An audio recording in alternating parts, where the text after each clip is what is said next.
ಏನಾಯ್ತಪ್ಪಿ? ಏನಿಲ್ಲ, ಜಗಳ ಆಗೈತೆ ಹಾಸ್ಟೆಲ್. ಅಲ್ಲ ಎದಕ್ಕೋಸ್ಕರ?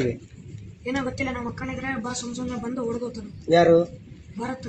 ಭರತ್. ಯಾವ ಊರು ಅವನು? ಇದೇ ಊರು. ಎಷ್ಟನೇ ಕ್ಲಾಸ್? 9th. ಎದಕ್ಕಂತ ಗೊತ್ತಿಲ್ಲ. ಯಾರ್ಯಾರು ನೋಡ್ದ?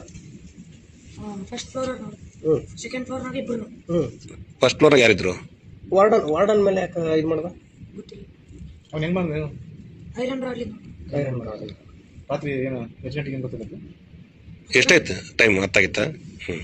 ಎಡಿಟ್ ಮಾಡೋದು ಗೊತ್ತಿಲ್ಲ, ಏನಿಲ್ಲ. ಅಲ್ಲ, ಯಾವಾಗಲೂ ಹಿಂಗೆ ಮಾಡ್ತಿದ್ನಾ ಏನು? ಇಲ್ಲ, ಬೇಷ್ ಇರ್ತದೆ. ನಿಮ್ಮ ಒಂದೇ ಕ್ಲಾಸಾ? ಏನಾಗುತ್ತೆ ರಾತ್ರಿ ಇರುತ್ತೆ? ಯಾರು ಒಬ್ರು ಬರ್ಕೊಂಡಿಲ್ಲ. ಏನಾಯ್ತು ಘಟನೆ? ಯಾವ ವಿಚಾರಕ್ಕೆ ಮಕ್ಕಳುಗಳು ಈ ರೀತಿಯಾಗಿ ಹೊಡೆದಾಟ ಮಾಡಿಕೊಂಡು ಅದರಲ್ಲೂ ಕೂಡ ಸಾಪಿನಲ್ಲಿ ಅಂತ್ಯ ಆಗಿರೋದು? ಏನಿದೆ ಕಂಪ್ಲೀಟ್ ಮಾಹಿತಿ? ಹೌದು ಕುಸುಮ, ಈ ಒಂದು ಗಣಿ ಜಿಲ್ಲೆ ಬಳ್ಳಾರಿಯ ಈ ಒಂದು ತಾಳೂರು ರಸ್ತೆಯಲ್ಲಿರತಕ್ಕಂತಹ ಗುರುಕುಲ ಕಾನ್ಸೆಪ್ಟ್ ಎನ್ನತಕ್ಕಂತಹ ಪ್ರತಿಷ್ಠಿತ ಶಾಲೆಯಲ್ಲಿ ಏನು ನಡೆಯಬಾರದಂತಹ ಒಂದು ಘಟನೆ ನಡೆದು ಹೋಗಿದೆ. ಮುಖ್ಯವಾಗಿ ಎಲ್ಲಾ ಮೈನರ್ ಇರತಕ್ಕಂತಹ ವಿದ್ಯಾರ್ಥಿಗಳು ಕ್ಷುಲ್ಲಕ ಕಾರಣಕ್ಕಾಗಿ ಒಬ್ಬರನ್ನೊಬ್ಬರು ತೆಗಳುತ್ತಾ ಆಟವಾಡ್ತಾ ಇದ್ದಂತವರು ಕೊನೆಗೆ ಅದು ವಿಕೋಪಕ್ಕೆ ತಿರುಗಿ ಒಬ್ಬ ವಿದ್ಯಾರ್ಥಿಯು ನೇರವಾಗಿ ಕೈಗೆ ಸಿಕ್ಕಂತಹ ರಾಡನ್ನೇ ಹಿಡಿದು ಸುಮಾರು 9 ಜನ ವಿದ್ಯಾರ್ಥಿಗಳ ಮೇಲೆ ಏನು ಹಲ್ಲೆ ಮಾಡಿದ್ದಾನೆ. ರಾಡಿನಿಂದ ಹೊಡೆದ ಪರಿಣಾಮ ಸಾಕಷ್ಟು ವಿದ್ಯಾರ್ಥಿಗಳಿಗೆ ಈ ಒಂದು ಗಾಯಗಳಾಗಿದ್ದು ಅವರನ್ನು ಈ ಒಂದು ಬಳ್ಳಾರಿ ನಗರದ ಈ ಒಂದು ವಿಮ್ಸ್ ಆಸ್ಪತ್ರೆಗೆ ದಾಖಲಿಸಲಾಗಿದೆ. ಈ ಒಂದು ಗಲಾಟೆಯನ್ನು ನೋಡಿದಂತಹ ವಾರ್ಡನ್ ಬಿಡಿಸಲಿಕ್ಕೆ ಹೋದಂತಹ ಸಂದರ್ಭದಲ್ಲಿ ವಾರ್ಡನ್ ಮೇಲೇನು